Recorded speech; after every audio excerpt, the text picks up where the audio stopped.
Hello guys, आप है fast study factual पे। आज का टॉपिक है भारत के प्रमुख अनुच्छेद। 3 वीडियो जो है पहले ही अपलोड हो चुकी है। ये जो है हम लोग का पार्ट 4 है, जो अनुच्छेद 152 से स्टार्ट होता है। तो अनुच्छेद 152 क्या कहता है? अनुच्छेद 152 में जो राज्यपाल की जो है की परिभाषा दी गई है कि राज्यपाल का क्या होता है, कैसे सिलेक्शन होता है। अनुच्छेद 153 क्या कहता है? राज्यपाल भारत का एकमात्र राज्यपाल होगा।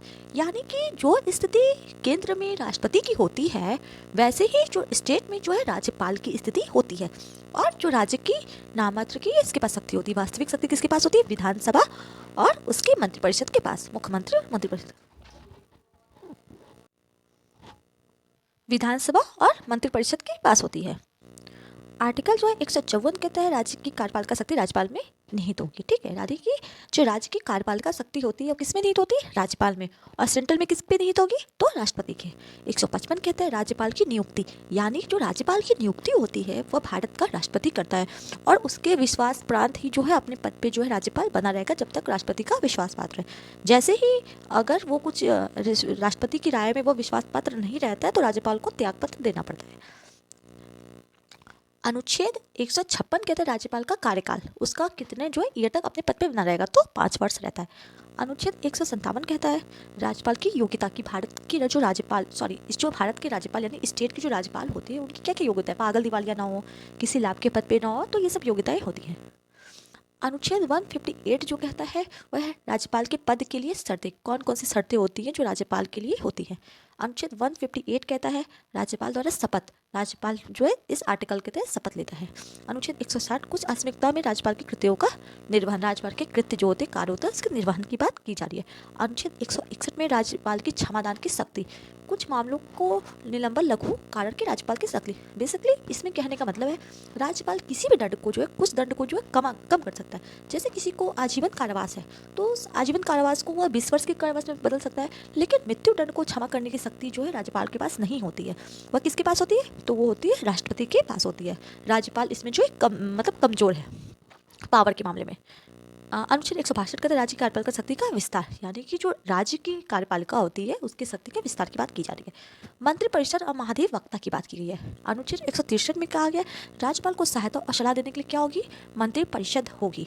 ठीक है, इसमें और आर्टिकल 174 में सेंट्रल की पावर दी गई कि राष्ट्रपति को सलाह देने के लिए कौन होगा? मंत्रिपरिषद होगी, प्रधानमंत्री होगा। लेकिन यहाँ पे स्टेट की बात की जा रही है, यहाँ पे कौन होगा?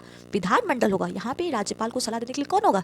जो स्थिति राष्ट्रपति की सेंट्रल में होती है वो यहाँ पे राज्यपाल की स्टेट में है, तो यहाँ पे जो है विधानमंडल होगा, उसकी मंत्रिपरिषद होगी, मुख्यमंत्री होगी। ठीक है, मुख्यमंत्री की बात की जा रही है।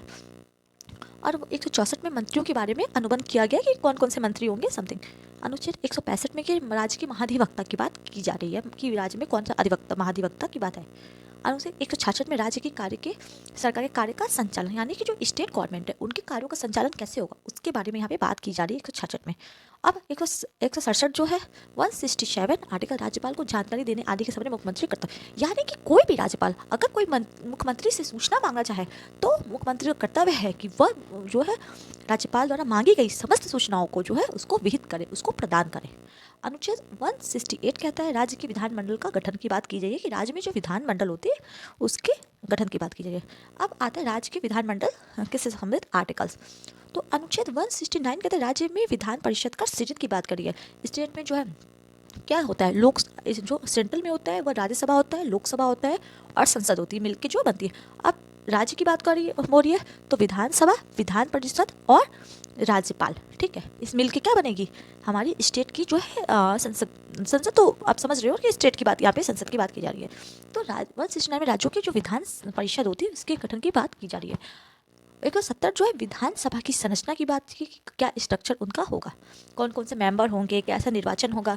अब जो है 171 कहते हैं विधान परिषदों की संरचना और निर्वाचन पद्धति और कार्यकाल, यानी कि उनका जो है उनकी स्ट्रक्चर कैसे होगी, उनका निर्वाचन किस पद्धति के द्वारा होगा और उनका कार्यकाल कितना होगा। तो आप सबको पता है 5 वर्ष कार्यकाल होता है, बट 42वां संविधान संशोधन के तहत इनका कार्यकाल कितना कर दिया गया था? 6 वर्ष कर दिया गया था।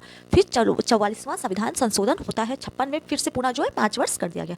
173वां संविधान अनुच्छेद जो है क्या कहता है राज्य के विधानमंडल के सदस्य की योग्यता क्या होगी, यानी कि जो विधानमंडल के जो मेंबर बनते हैं उनके लिए कौन कौन सी योग्यता, कौन से पात्र है।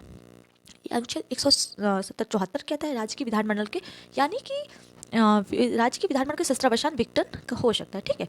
यानी कि जब उसको अगर चाहे तो शस्त्रावसान कर सकता है, उसका विघटन कर सकता है, इसकी बात की गई है। 175 कहते हैं राज्यपाल वर्ष के पहले विधानसभा की बैठकों को संबोधित करेगा, यानी कि वर्ष का जब नया स्टार्ट होता है यानी कि जनवरी, ठीक है, जब तो उसमें क्या करता है राज्यपाल कहता है विधानसभा और विधान परिषद का संयुक्त बैठक करता है, उनको संबोधित करता है।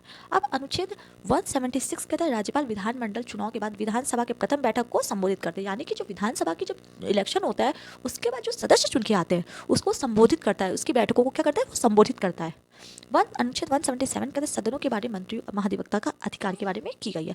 178 कहता है विधानसभा के अध्यक्ष और उपाध्यक्ष, उसमें अध्यक्ष उपाध्यक्ष है उसके बारे में ये बात की अनुच्छेद करता है। अनुच्छेद 179 अध्यक्ष उपाध्यक्ष के पद रिक्त कैसे होगा, त्यागपत्र कैसे होगा, पद से हटाया जाना कैसे होगा, इसकी बात की जा रही है।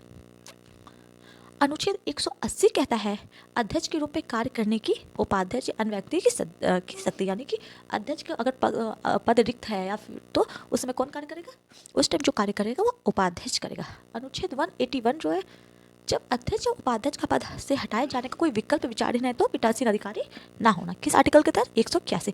182 क्या कहता है, 182 क्या कहता है विधान परिषदों का सभापति और उपसभापति के बारे में बात की जा रही है। अनुच्छेद 183 सभापति उपसभापति के पद रिक्त होना या त्यागपत्र देना या हटाए जाने की बात की जा रही है। अनुच्छेद 184 कहता है सभापति के कर्तव्यों के रूप में पालन करने, सभापति के रूप में कार्य करने की उपसभापति की शक्ति, ठीक है। इसमें क्या कह रहा है कि जो अगर सभापति के कर्तव्य के रूप में कौन पालन करेगा, उप सभापति जो होते हैं वो कार्य करता है। अनुच्छेद 185 कहता है जब सभापति या उप सभापति को हटाए जाने का कोई पद विचाराधीन हो तो पीठासीन अधिकारी ना होना। अनुच्छेद 186 कहता है अध्यक्ष उपाध्यक्ष के सभापति के वेतन भत्ते की बात की जा रही है, यहाँ पे क्या बात हो रही है, वेतन और भत्ते। अनुच्छेद 187 अनुच्छेद 187 कहता है राज्य की विधानमंडल का सचिवालय की यहाँ पे बात की है कि विधानमंडल का कौन कौन से सचिवालय होगा। अनुच्छेद 188 जो सदस्य जो होते हैं विधानमंडल के जो सदस्य होते हैं मेंबर होते हैं उनकी शपथ की बात की जा रही है, उनको कौन कौन सी शपथ दिलाई जाती है, कौन कौन सी प्रतिज्ञाएं होती हैं, यहाँ पे इसकी बात की जा रही है। अनुच्छेद 189 कहते हैं सदनों में मतदाताओं रिक्तियों के होते हुए सदनों की शक्तियाँ और गढ़पूर्ति, यहाँ पे सदनों के कितने कितने सदस्य होंगे, उनकी क्या क्या शक्तियाँ होंगी और गढ़पूर्ति की बात की जा रही है।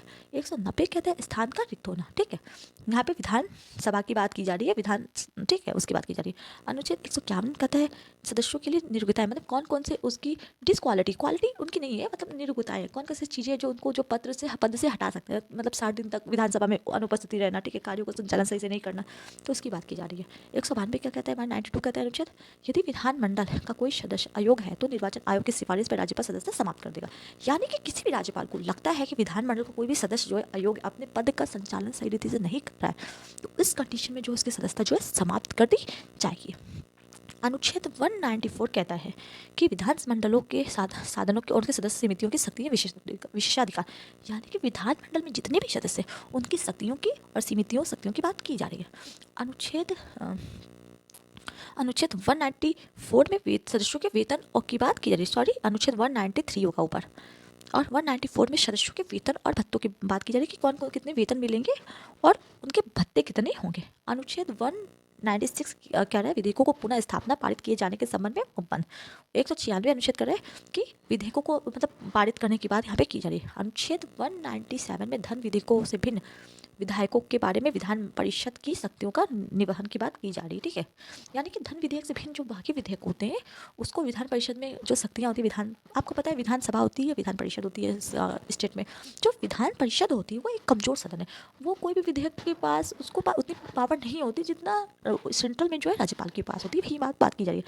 अनुच्छेद 198 जो है धन विधेयकों के संबंध में विशेष प्रक्रिया की बात की जा रही है। 199 में धन विधेयक की परिभाषा दी है स्टेट के बारे में।